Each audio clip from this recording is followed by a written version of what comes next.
News Channel 5 Network. This is Sportsline.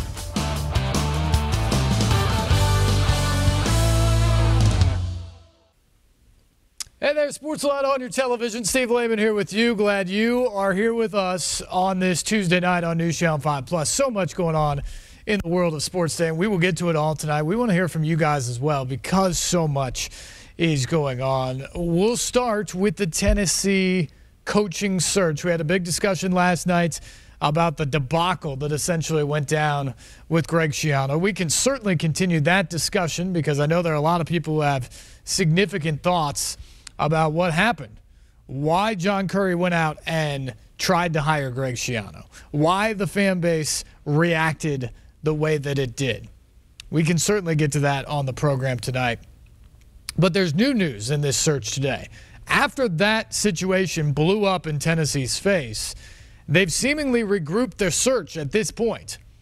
And they've gone back to the drawing board, and it seems like now they are swinging for the fences because sources close to us, and there have been other reports as well, say that they spent today talking with Oklahoma State head coach Mike Gundy, the all-time winningest coach in Oklahoma State history, a guy who, if Oklahoma State wins a bowl game this year and he remains their head coach, he will have 6 10-win seasons in the past 8 years. He has done a phenomenal job of turning Oklahoma State into a big-time Big 12 program and a program that competes for conference championships and a BCS Bowl in the past and now maybe playoff berths in the future. He has flirted with Tennessee in the past, though. So that's the interesting thing to look at here is if you remember back to 2012, before Tennessee hired Butch Jones, Mike Gundy was on the line. They were talking with him and working out contract stuff then. But he ultimately went back to Oklahoma State for more money. He's flirted with other jobs, Arkansas, Baylor. He turned down the Florida job over the weekend. Why? What is different this time? We'll ask that question coming up. I'll tell you this much this time. Mike Gundy in the past has been represented by Jimmy Sexton, the super agent that essentially runs college football because he's connected to so many coaches and administrators. He was representing Mike Gundy in 2012. And I'm not sure, based off of what happened there, that was anything more than a money play for Mike Gundy then. They're just trying to get more money where he's at in Stillwater. Well, here's what's different. One, Sexton isn't his agent anymore. Gundy operates as his own agent. He's said, he's been on the record saying that, look, if somebody wants to hire me, they can hire me. But they can just come right to me. I don't need an agent to get my name out there because I've already proven everything I need to. Nobody needs to sell me because I am who I am at this point. Yeah, that's true. But the other big thing here, and I used to cover Oklahoma State and Mike Gundy before I moved to Nashville to work here at News Channel 5. Last summer, he renegotiated with the school. He has a new rolling 5-year contract. They settled on terms in June. It took the entire offseason, basically, for them to get it done. It was somewhat contentious as they went through the process and finally got it done. I have been told that Oklahoma State is not going to tear up his contract and redo something now. And Gundy knows that. And so, to me, the interest in Florida over the weekend, although he ultimately said no, in Tennessee now, there at least is some interest there that he might make a move. He's at least considering it.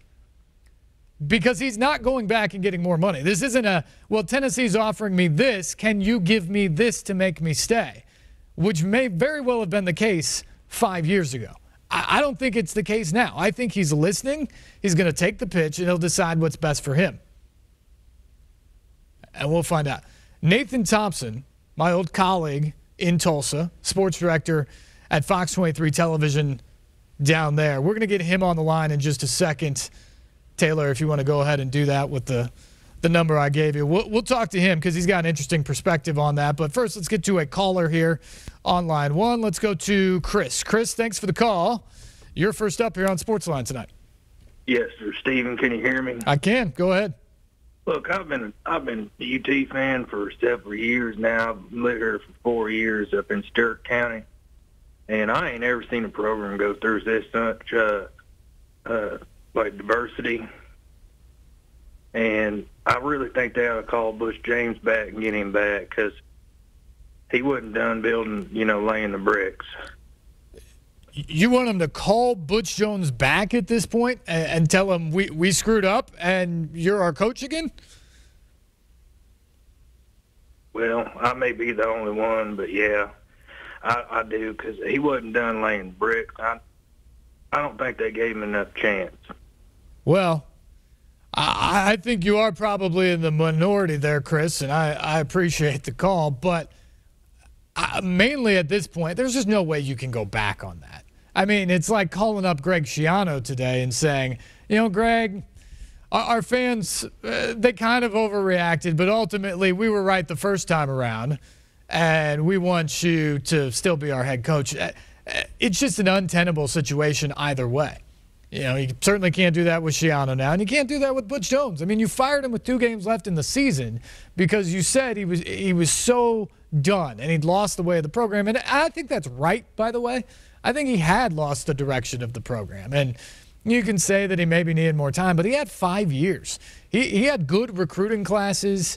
He just was unable to build off of that and create the culture that you have to win at the highest level. And so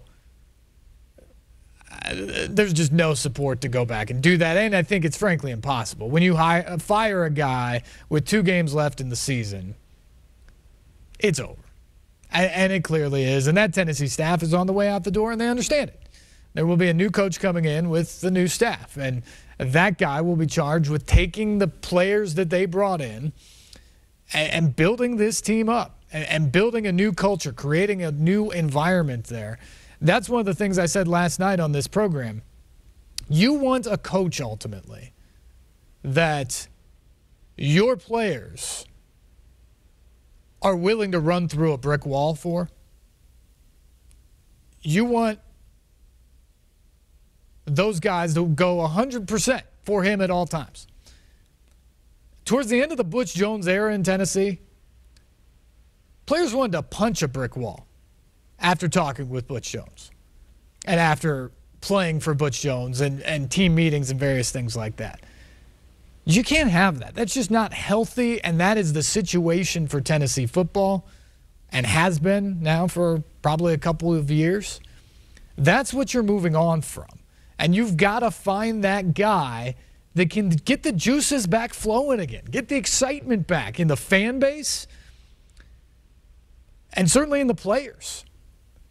Make the players feel like it's their program again. That's the challenge to do that. And by the way, if they can somehow work this out with Mike Gundy, he's the type of guy who'll do that. Talk to his Oklahoma State players. They love him. They love playing for Mike Gundy. All right, let's go to my guy, Nathan Thompson, sports director at KOKI-TV, Fox 23 in Tulsa, my old station, my good buddy, Nathan. What's going on, my man? Not a whole lot. How you doing, buddy? I'm doing great. Great to talk to you, as always. Mike Gundy. I think a lot of Tennessee fans may be surprised given the way the Greg Schiano deal just exploded on them, and we had protests and all those sort of things. People wondered who might be next. Mike Gundy appears to be a home run hire if they could get it done. Did you see this coming in any way, shape, or form? No, I did not see it at all. I think to be amazingly comfortable in Stillwater, obviously having played there, playing at his coaching now at his alma mater, and then he just seems more comfortable now and happier now than I've seen him really in his tenure at OSU. I mean, to me, that's where the funny things you see come from every weekly press conference or post-game news conference. He's just so comfortable. He can do what he wants. Yeah. He's not going to get fired. He's got a good thing going here. So kind of the friction between him and the athletic director and Boone Pickens, that had their mega billionaire donor had died down a little bit. So it was a shock. So, Nathan, I still have contacts back in Oklahoma, obviously, and discuss this with them a little bit throughout the day, but you're there on the ground. A couple things to me. I had heard just what you said, that Gundy's relationship, which at times have been contentious with both T. Boone Pickens, the billionaire donor that the football stadium's named after, and Mike Holder, the athletic director, is probably as good now as it's ever been. But at the same time, I've also heard that that contract that they just redid back in June was pretty contentious in the negotiation stages, and that there's no chance that the school is going to tear that up and try to renegotiate again if he's looking for more money here or something like that. What's the dynamic there, and does that play in any way into why he might be listening today? I wouldn't think that it would be his salary. Maybe more, maybe he wants more recruiting money. Maybe he wants some different facilities that they don't have, although they do have really nice facilities. Yeah. With the stadium that's been redone and the indoor practice facility that's pretty new. So, but their athletic budget is not as big as the Tennessee's, obviously. So that could be something. Maybe he wants even more money for staff, although in this last contract he got more money for his staff. So, it's really surprising. Because I don't know that he has that pressure and drive where I need to coach for another 10 years. I think he's fine coaching. He enjoys coaching, but if he weren't coaching, I don't know if that would be that big of a deal. So to go to a pressure cooker like Tennessee, I don't know. Maybe that's a help. Maybe it's not. Maybe, he goes there and feels all the pressure, and if he gets fired, it's no big deal to him. But it's definitely a lot of stress there, as we can see.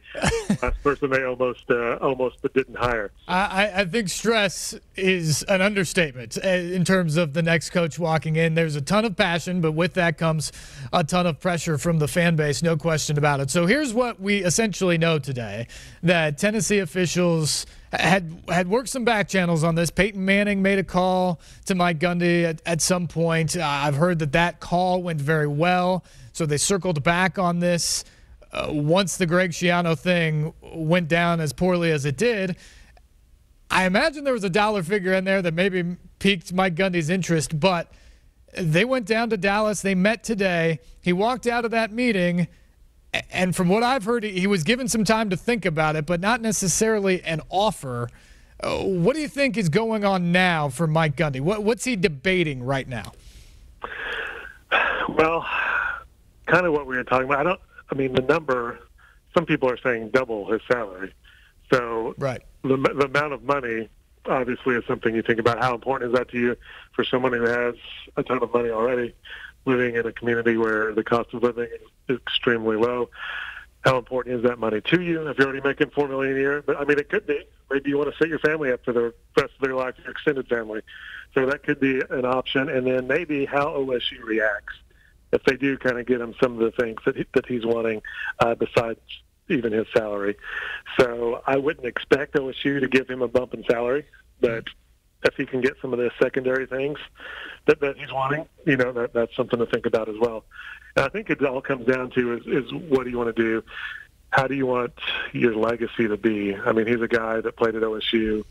He's all-time winningest coach at OSU. If he cares much or how much dollar value he puts on his legacy at OSU, because if he left to go to Tennessee, that's definitely tarnished in a lot of OSU fans' minds. What would that do, Nathan? Because when I got there, it was shortly after Gundy was hired, and I had the early years where he turned them into a consistent bowl team and then finally got them to a Cotton Bowl on the back end. And then from there, they went to the BCS, and now it's potentially a 6-10 win season in 8 years. When I was there, he's sort of the prodigal son, the all-star quarterback returning home to take over the alma mater. At this point, he's one of the best coaches in the country. How would it be viewed if he then left to go take a Tennessee or one of these other jobs? It's passion because he is one of their own. I think a lot of OSU fans would think of it as a betrayal. So that's why I'm talking about tarnishing his legacy. That's unfair to him, surely. But, that's any other profession. If it was you or I or anyone who got offered twice the money and went. Sure. No one would give us a Be gone in a heartbeat. that's the nature of the beast when you're in college football, and the passion of a program like that for people who are cheering on their alma mater. So I definitely think, I don't know how welcome he would be in Stillwater for at least some years after his coaching career came to an end. I'm sure he could come back later after retirement and be fine. But there definitely would be some hard feelings if he left Stillwater. And there already were last time, a few years ago when he flirted with Tennessee. Sure. And flirted with an Arkansas. There were already people that were kind of fed up with that a little bit. And that was part of the thing with Boone Pickens' falling out relationship back then a little bit.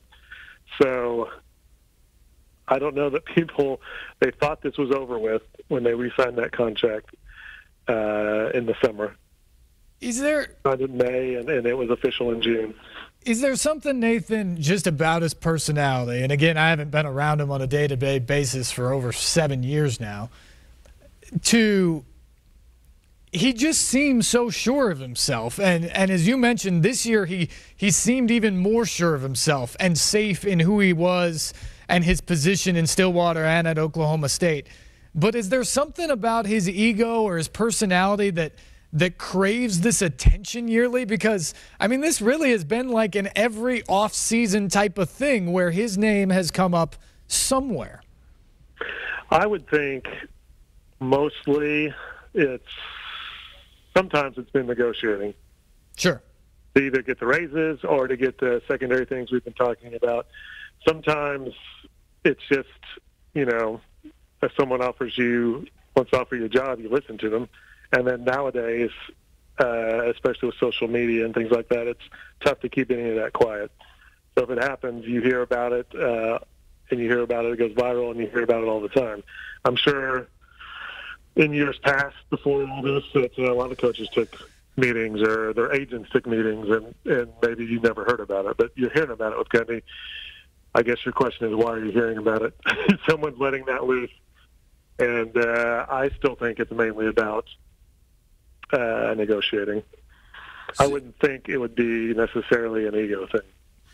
So, Nathan, I guess I have two more questions for you before I let you go here. Number one, if he would say yes and get on that plane and go to Knoxville and get introduced as a new head coach of Tennessee, given what you've seen about Tennessee football, they've had top 10 recruiting classes, but now it's been 10 years since they've had, a really, really good elite Tennessee team. You've seen Mike Gundy. You've also seen the fishbowl and sort of the circus around Tennessee football, which is not what he's had to deal with in Stillwater, Oklahoma. What do you think the marriage would be like between Mike Gundy and Tennessee if he indeed decided to go? Well, I think that depends kind of on what control he has. And here at OSU, one of the things that has been a big sticking point besides money or salary or even these secondary things we were talking about is who's in control of the program. Scheduling is a big thing. I know the athletic director has put some big-time games a couple of years ago, like a Florida State, that they lost. He doesn't like that philosophy. He wants to maybe do non-conference a little easier, has been his past MO.